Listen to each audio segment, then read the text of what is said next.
Hello my dear history family. நேற்றுக்கு பார்த்தீங்கன்னா என்னோடய ஆனிவர்சரி. ஸோ ஆனிவர்சரிக்காக எங்கள் அக்கா வீட்டில் வந்து என்னென்ன சீர் வந்து சொல்லி பார்க்கலாமா. ஃபர்ஸ்ட் பார்த்திங்கன்னா எனக்கு ஒரு சாரீ அண்ட் கிட்ஸுக்கு வந்து ட்ரெஸ்ஸு அண்ட் அவருக்கு வந்து ஷர்ட்டு, வளையல், குங்குமம், மஞ்சள், தாலி கயிறு அண்ட் பார்த்திங்கன்னா ஃப்ரூட்ஸ், எல்லா வகையான ஃப்ரூட்ஸும் வந்து கொடுத்துருந்தாங்க. இது சொல்லணுன்றதுக்காக இல்லை காட்டணுன்றதுக்காக நான் வந்து போட கிடையாது. எவ்ரி மேரிட் உமன் அண்ட் ரெண்டு சிஸ்டர்ஸ் உள்ளவங்க எல்லாருமே இதை வந்து ஃபேஸ் பண்ணுவாங்க. எல்லாருக்குமே இது கிடைக்குமான்னா எனக்கு தெரியல. பட் எனக்கு கிடைச்சது, நான் ரொம்ப பிளெஸ்டு தான் சொல்லுவேன். ஃபர்ஸ்ட் பாயிண்ட் பார்த்திங்கன்னா, இது செய்யணும், இதை பண்ணணும்னு சொல்கிறதுக்கே அவங்களுக்கே ஃபஸ்ட்டு ஒரு மனசு வரணும். அது எங்கள் அக்காட்ட வந்து இருக்குது. ரெண்டாவது பார்த்திங்கன்னா, காசே இல்லை, ரொம்ப கஷ்டமாக இருக்குது தான் அவள் சிச்சுவேஷனு.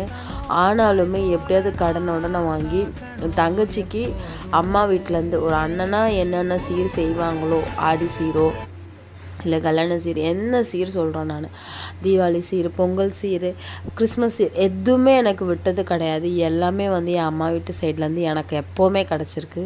நான் இல்லைன்னு சொல்லவே மாட்டேன். நான் நேத்திக்கு கூட கேட்டேன், காசே இல்லை, எதுக்கு இப்போ வந்து இதுன்னா வேலைப்பார் இது நான் அப்படின்னு சொல்லி முடிச்சுருவாங்க.